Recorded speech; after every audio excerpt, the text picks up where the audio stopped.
ನಮಸ್ಕಾರ. ಇವತ್ತು ನಮ್ಮ ಕನ್ನಡದ ಪಂಚಭಾಷಾ ತಾರೆ ಹಾಗೂ ಹೆಮ್ಮೆಯ ಪಿ ಸರೋಜಾದೇವಿ ಮೇಡಮ್ ಅವರು ನಮ್ಮನ್ನು ನಗಿದ್ದಾರೆ. ಅವರ ಆತ್ಮಕ್ಕೆ ಶಾಂತಿ ಸಿಗಲಿ.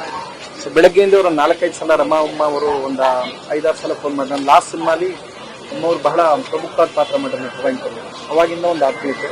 ಸೊ ನನ್ಗೆ ಹೋಗೋಕೆ ಗೊತ್ತಾಗಲ್ಲ, ಮರಿ ಒಂಚೂರು ಕರ್ಕೊಂಡು ಹೋಗ್ಬಿಡ್ತೀವಿ ಅಂತಂದ್ರೆ ಅದಕ್ಕೆ ತಯಾರು ಮಾಡಿ ಕೊಂಬರೋದಂತೂ ಲೇಟ್ ಆಯಿತು. ಸೊ ನಮಗೆ ಯಾವ ಭಾರತಿ ಮೇಡಮ್ ಪಿ ಸರೋಜಾದೇವಿ ಅಮ್ಮವರು, ಅವರ ಆತ್ಮಕ್ಕೆ ಶಾಂತಿ ಸಿಗಲಿ. ಥ್ಯಾಂಕ್ ಯು, ಧನ್ಯವಾದಗಳು. ನಮಸ್ಕಾರ. ಇವತ್ತು ನಮ್ಮ ಕನ್ನಡದ ಪಂಚಭಾಷಾ ತಾರೆ ಹಾಗೂ ಹೆಮ್ಮೆಯ ಪಿ ಸರೋಜಾದೇವಿ ಮೇಡಮ್ ಅವರು ನಮ್ಮನ್ನು ನಗಿದ್ದಾರೆ. ಅವರ ಆತ್ಮಕ್ಕೆ ಶಾಂತಿ ಸಿಗಲಿ. ಸೊ ಬೆಳಗ್ಗೆಯಿಂದ ಅವರು 4-5 ಸಲ ರಮಾ ಅಮ್ಮ ಅವರು ಒಂದು 5-6 ಸಲ ಫೋನ್ ಮಾಡಿ, ನಾನು ಲಾಸ್ಟ್ ಸಿನಿಮಾಲಿ ಅಮ್ಮವ್ರು ಬಹಳ ಪ್ರಮುಖವಾದ ಪಾತ್ರ ಮಾಡಿದ್ರು ನಿರ್ವಹಿಸಿದ್ರು. ಅವಾಗಿಂದ ಒಂದು ಆತ್ಮೀಯತೆ. ಸೊ ನನ್ಗೆ ಹೋಗೋಕೆ ಗೊತ್ತಾಗಲ್ಲ, ಮರಿ ಒಂಚೂರು ಕರ್ಕೊಂಡು ಹೋಗ್ಬಿಡ್ತೀವಿ ಅಂತಂದ್ರೆ ಅದಕ್ಕೆ ತಯಾರು ಮಾಡಿ ಕೊಂಬರೋದಂತೂ ಲೇಟ್ ಆಯಿತು. ಸೊ ನಮಗೆ ಯಾವ ಭಾರತಿ ಮೇಡಮ್ ಪಿ ಸರೋಜಾದೇವಿ ಅಮ್ಮವರು, ಅವರ ಆತ್ಮಕ್ಕೆ ಶಾಂತಿ ಸಿಗಲಿ. ಥ್ಯಾಂಕ್ ಯು, ಧನ್ಯವಾದಗಳು.